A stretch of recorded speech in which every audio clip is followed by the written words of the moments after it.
Muhammad formed a type of prostitution called Mut'ah. Actually, it's Zawaj al Mut'ah. Now, what does that refer to? According to chapter 5, verse 87 of the Quran, Allah allowed certain pleasures to Muslims that the hadith explains include the following. 587 tell us some of the pleasures that Allah has given Muslims. The hadith mentioned one of these so-called pleasures. Muhammad allowed his companions to contract what he called temporary marriage, where they would meet a woman and tell her, look, I want to marry you for a period of time, 3 days, 2 days, even an hour, and I'm going to give you a sum of money, and when the time has expired, when the time is up, I'll divorce you. Do you accept? And if any woman said yes, off they went and married this woman. Let me just give you one narration that explains this. Sahih Bukhari, volume 6, book 60, number 139.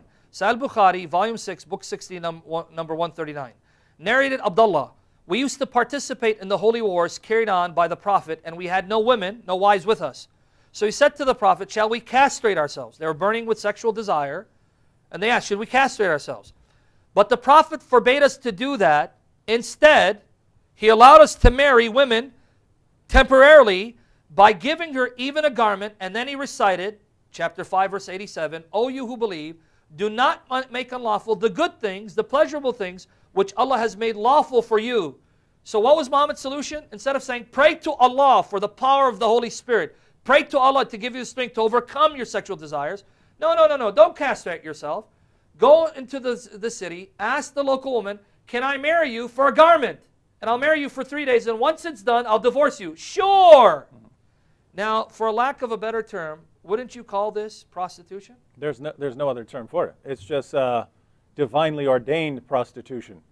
So if you have captives, you can rape your female captives. If you don't have captives because you haven't finished the battle yet, well, you can just go get a couple of women to agree to temporary marriage. We'll marry each other for an hour or a day or something like that. What's sad is, as we've pointed out before, these teachings have practical consequences, and this is still going on. I've posted on my blog that this is still going on in Egypt. This is going on in Syria. This is going on among Syrian refugees, where their husbands are going out waging jihad. Women are at home with their daughters. They can't even feed themselves, and they're selling their daughters to wealthy Saudis for temporary marriage, mut'ah. And it's all okay with Allah, and it's actually arranged. It's arranged by Muslims, practiced by Muslims, and we're supposed to think that Muhammad is this pillar of morality that we should all strive to imitate. And it's ironic that the Shiites say it's not abrogated, but Sunnis would claim it's abrogated, and yet, even though they say it's abrogated, they're still engaging in that side. And why? Because even in the Sunni sources, right, it's inconsistent. You will find some saying, oh, Muhammad outlawed it, but you say, some of them say, no, it wasn't Muhammad who outlawed it, it was Umar who did then actually made it lawful again. Yeah. So the point is, if you're going with the Sunni sources, you can pick and choose, and so if you want to practice mut'ah, you can certainly find justification there.